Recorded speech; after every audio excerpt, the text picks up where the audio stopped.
Hello mga best friend! Another day, another cravings na naman. At ngayon nga ho ay ipagluluto ko kayo ng napakasarap na boneless chicken feet.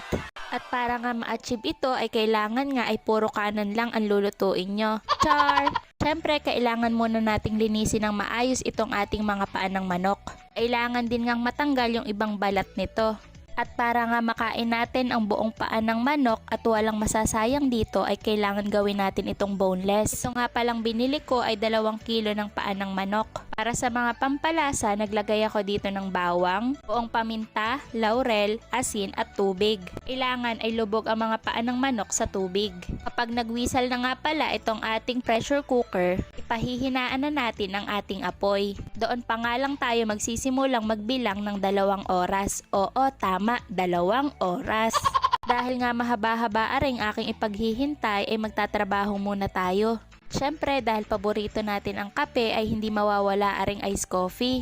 Ayan na nga dyan na nagtatalong aking mga brain cells. Brain cells? Hindi ko kinaya yun. Hindi naman ho dahil sa hirap ng aking gagawin. Di tingnan nyo naman ho, napakahirap magdesisyon kung ako gaho ay magtatrabaho o matutulog na laang. Tingnan nyo naman ho mga best friend at talagang inaakit ako ng lapag na are. Tapos ang lakas makatukso na ring una na ito. Ay pag hindi ka nga naman, buti na nga laang ho at tapos na aring 2 oras kong paghihintay. Sa tingin ko naman mga best friend sa tagal ng pinaglutong are, maa-achieve natin ang pagka-boneless ng chicken feet. At after nga nating mabuksan itong pressure cooker mga best friend ay lalagyan ko ito ng yelo para mabilis lumamig at wag madurog ang ating mga paa. Isa-isa nga lang natin itong ilagay sa tubig. Pero kailangan nga dahan-dahan lang mga best friend dahil nadidislocate yung mga paa ng ating manok. Char! Sobrang ang lambot ay pwede talaga itong madurog. Ready na nga tayo ng pang-breading natin dito. Lagay lang ako ng harina, cornstarch, asin, onion at garlic powder.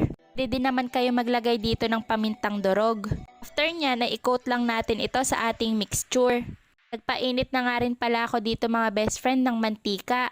Sobrang excited ko nga dyan at ngayon nga lang talaga ako makakakain ng paa ng manok. Ang maganda pa niyan mga best friend, walang tapon dito sa ating niluluto. Kasi pati buto makakain talaga natin. Hintayin nga lang natin itong mag golden brown mga best friend at pwede na nating hanguin para makapaglakad-lakad na ulit siya. Char! Halu-haluin nga lang din natin ito para magpantay-pantay yung pagkakaluto natin.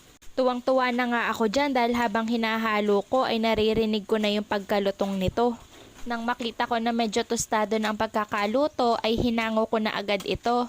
At binilisan ko na nga ang pagluluto dahil meron daw hihingi. Masarap daw kasi itong pamulutan. Ay talaga naman. At ito na nga ho ang ating boneless crispy chicken feet. O diba kung makikita nyo buong buo pa din siya. Kitang-kita nyo yung mga buto na yan? Pag kinain ko na yan mamaya mga best friend, walang matitira.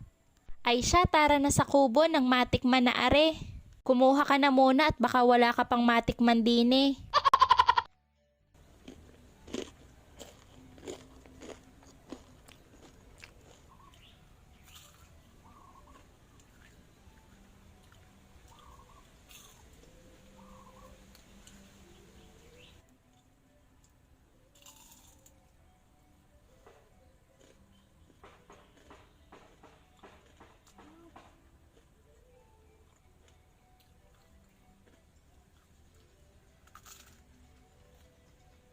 O, diba sobrang crunchy?